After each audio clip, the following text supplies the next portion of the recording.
Morning, gang. Happy Sunday. So, hope everybody's having a decent weekend so far. Thought control. We all know control is everything that socialism, communism thrives on.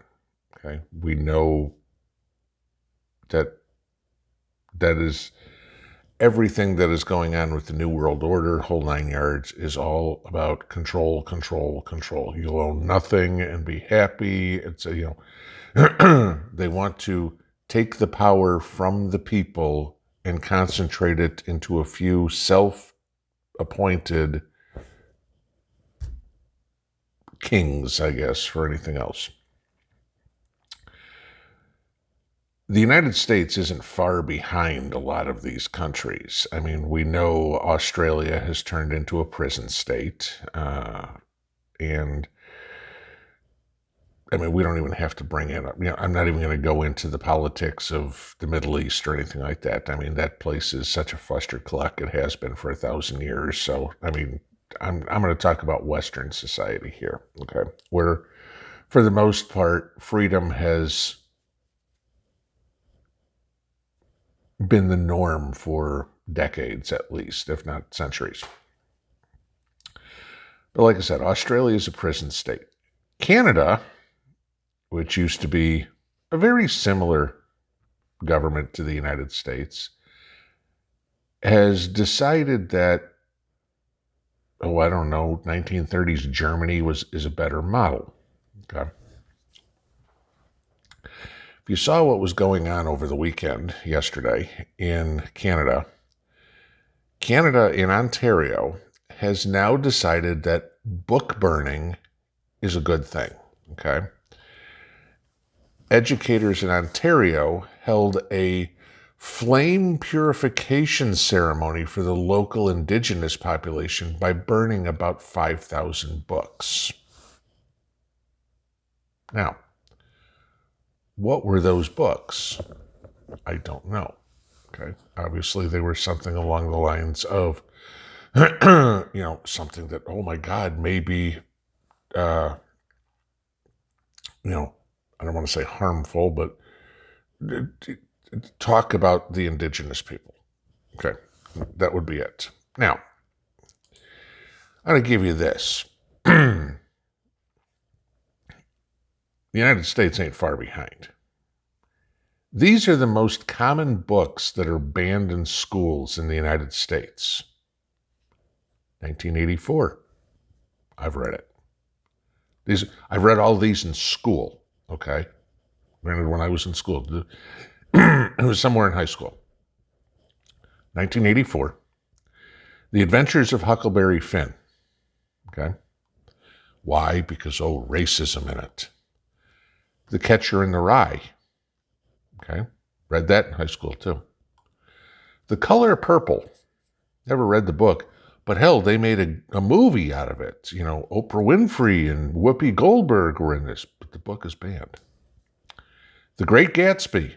I read the book, didn't enjoy it. They made a movie about that one, too. Leonardo DiCaprio. I Know Why the Caged Bird Sings by Maya Angelou.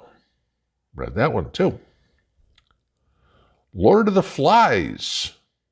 Read that one, too. Okay. Of Mice and Men by John Steinbeck. Made a movie out of that. One Flew Over the Cuckoo's Nest.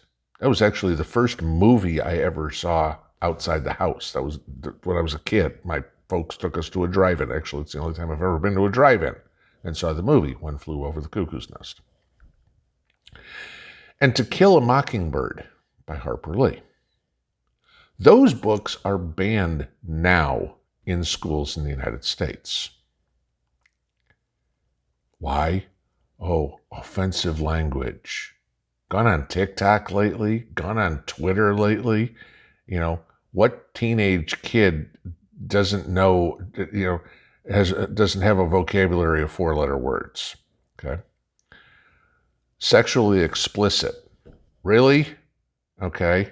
Again, what teenage kid can't get on the internet?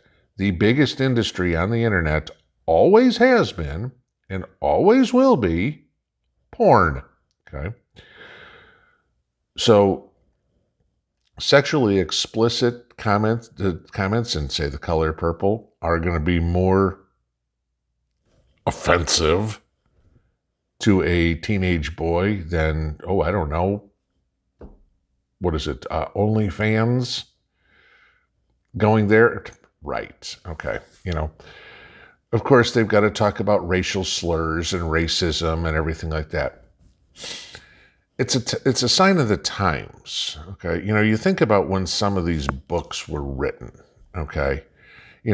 Catcher in the Rye, 1951, Huckleberry Finn. That was what, 1940 something, I believe. Okay. But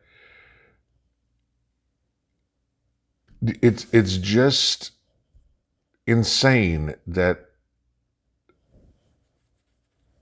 because of the sign of the times, things can't be said. Anybody, a lot of you guys are probably old enough. Remember the TV show The Jeffersons back in the 70s? Black guy owned a chain of laundromats or whatever it was, moving on up, blah, blah, blah, blah, blah. And his neighbor, I forget the neighbor's name or whatever, it was like, honky this, honky that, honky this. That was the culture at the time. Okay? Haven't seen anybody trying to ban that TV show. There's a lot like that throughout history. Now, if you go through history, book burning has been done since the beginning of time. The first recorded events of book burning were in China in 213 BC. Okay, so it's nothing new. But if you go through recent history, Iran obviously burning books.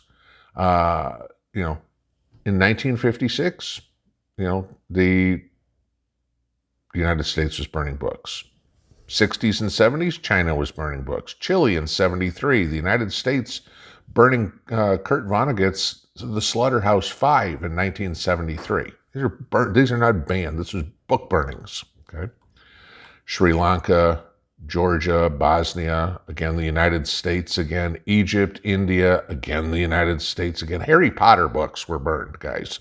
Okay, to give you an idea. Because, magic we can't talk about that. It's a freaking fantasy kids book. Come on, Iraq, Italy, Germany, all these. But, go back, the Nazis burned books in the 30s. They did not want anything. And again, it was books, pornographic books. It was books about child molestation, stuff like that. I'm not going to say, let's put it this way, those aren't on my reading list, okay? But this is all about control. And there was a play that was written in 1821, Germany, okay? It's called Almansor, all right? I want you to think about this. His quote in this play was, "Where they burn books, they will in the end burn human beings too."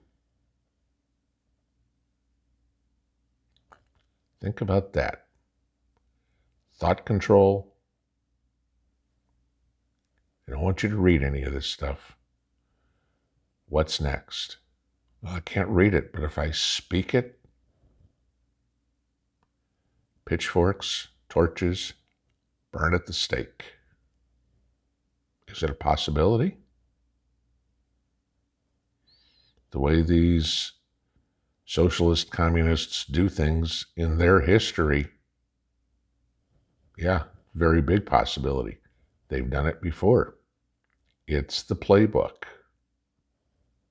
Just be aware. Have a good Sunday. Pinball out.